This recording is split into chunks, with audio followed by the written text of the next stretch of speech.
There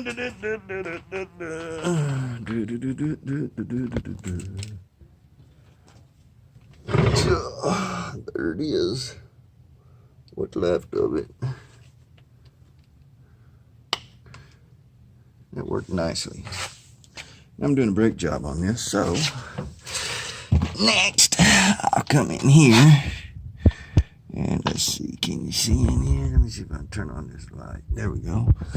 All right, next I'm gonna have to take off this right here, and I'll probably have to hold it back up right here so this whole thing won't spin, because that's the floating pins for the caliper, and this one the same thing.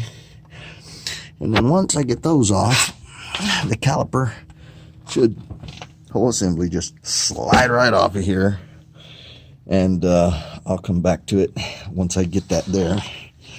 Let you know if I run into any problem. Okay. So I got the bolts out just like I said.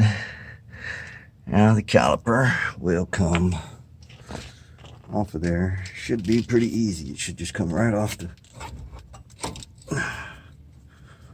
pads. Come on, baby. It'll be like that, motherfucker. Fairly easy. Okay, now, now the pads should come out fairly easy.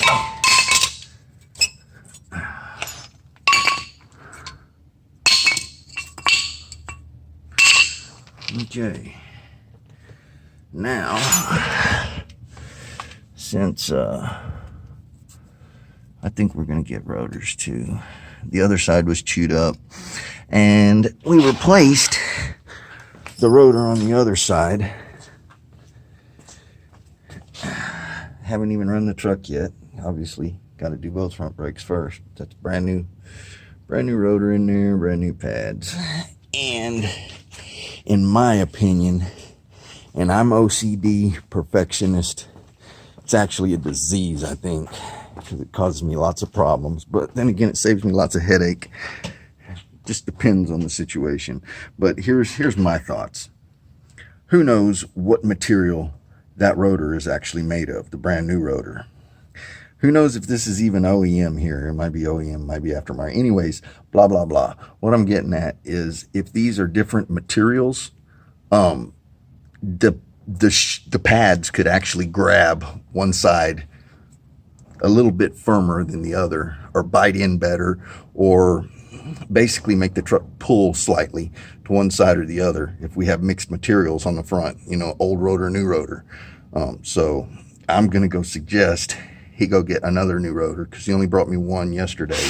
The reason he brought me one is this one very obviously needed to be replaced. It had ground all the way through the pad and was down to the rivets and the pad back plate. So anyways,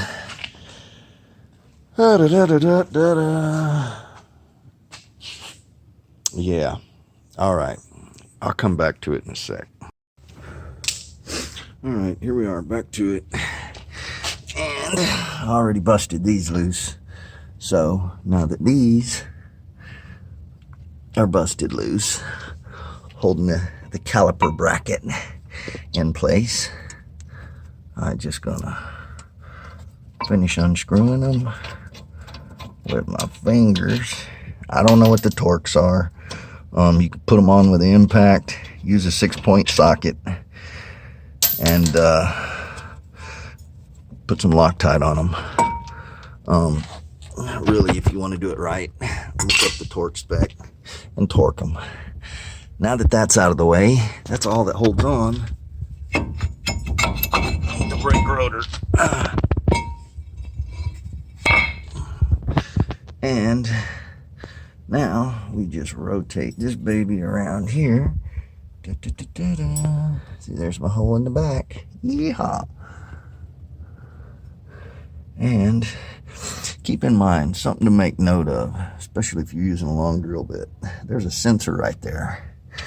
And I'm sure that's probably ABS or something. It's kind of important and probably pricey. So notice you got clearance right here. So anybody doing this should put the broken lug towards the rear. That ways you got this big opening here, and if your drill bit is too long or goes too far, you don't cause yourself some more cash. Cost yourself some more cash. And a few good whacks here.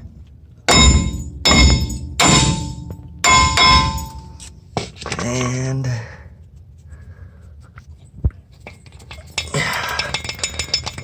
it's gonna be a booger, huh? Yeah, it's gonna be a booger. But that's okay. I don't care. I got this. Yes, Ross. You gonna get me that that other rotor?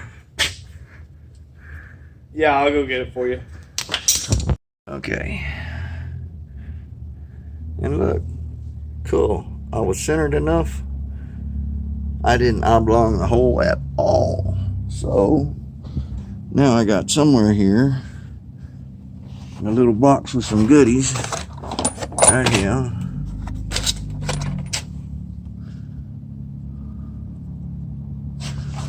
And real simple.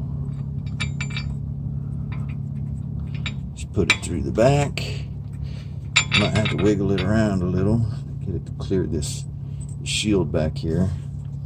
And now I'm gonna knock the hell out of the back of it with the hammer just to get it as far as I can in the hole. And I'm probably gonna beat up this shield a little bit. That doesn't matter. You'll never know, it won't make noise. You'll never see it. But I'm no carpenter, and this is why. Because the percentage of when I hit what I'm aiming for with the hammer is about, I'm gonna say 40% of the time. The percentage I hit myself with the hammer, it's probably, yeah, 20% of the time. And then anything else in the way is the rest. So, yeah.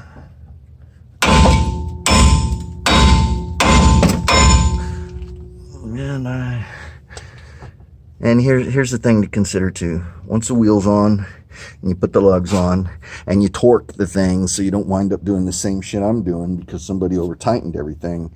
Actually, as you torque it, the lug nut will pull that stud all the way down. This one will just keep turning. It won't reach torque until the flat of that mushroomed end seats against the back of the hub here. So